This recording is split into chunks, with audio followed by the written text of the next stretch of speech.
بسم اللہ الرحمن الرحیم۔ حضرت جابر رضی اللہ تعالیٰ عنہ سے روایت ہے، رسول اللہ صلی اللہ علیہ وسلم نے فرمایا، بندے اور کفر کے درمیان سوائے نماز چھوڑ دینے کے کوئی اور حد فاضل نہیں ہے۔ سیدنا عباس رضی اللہ تعالیٰ عنہما کہتے ہیں، رسول اللہ صلی اللہ علیہ وسلم نے فرمایا، تم میں سے جب کوئی شخص نماز میں کھڑا ہو تو اپنی آنکھوں کو بند نہ کرے۔ سیدنا ابو ہریرہ رضی اللہ تعالیٰ عنہ کہتے ہیں، نبی کریم صلی اللہ علیہ وسلم نے فرمایا، جماعت کی نماز اکیلے نماز سے 25 گنا زیادہ ہوتی ہے۔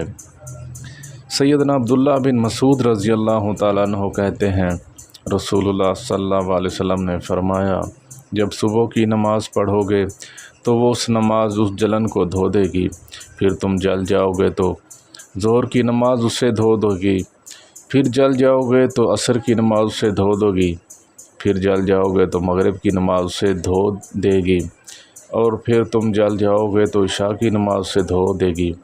اگر پھر تم سو جاؤ تو اس پر تم پر کوئی گناہ نہیں لکھا جائے گا یہاں تک کہ تم بیدار ہو جاؤ۔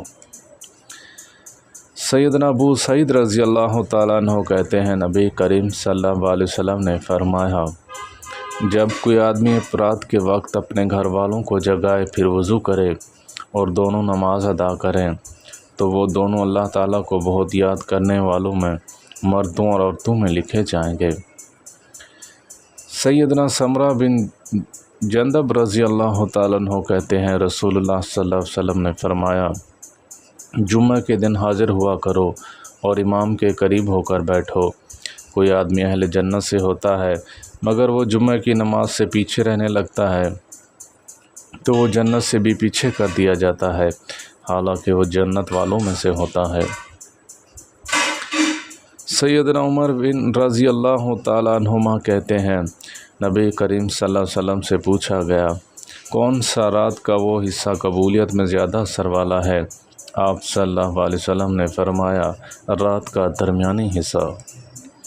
سیدنا ابو ہریرہ رضی اللہ تعالیٰ عنہ کہتے ہیں، رسول اللہ صلی اللہ علیہ وسلم نے فرمایا، کسی نمازی آدمی کے آگے سے گزرنے والا اگر جان لے اسے کتنا گناہ ہے تو وہ 1 سال تک کھڑا رہے اور 1 قدم بھی آگے جانے سے اس کے لیے سے یہ بہتر ہے کہ وہ انتظار کرے۔ سیدنا عبداللہ بن مسعود رضی اللہ تعالیٰ عنہ کہتے ہیں، میں نے رسول اللہ صلی اللہ علیہ وسلم سے پوچھا، سب سے بہترین عمل کون سا ہے؟ آپ صلی اللہ علیہ وسلم نے فرمایا، وقت پر نماز ادا کرنا اور والدین کے ساتھ نیکی کرنا اور اللہ کی راہ میں جہاد کرنا۔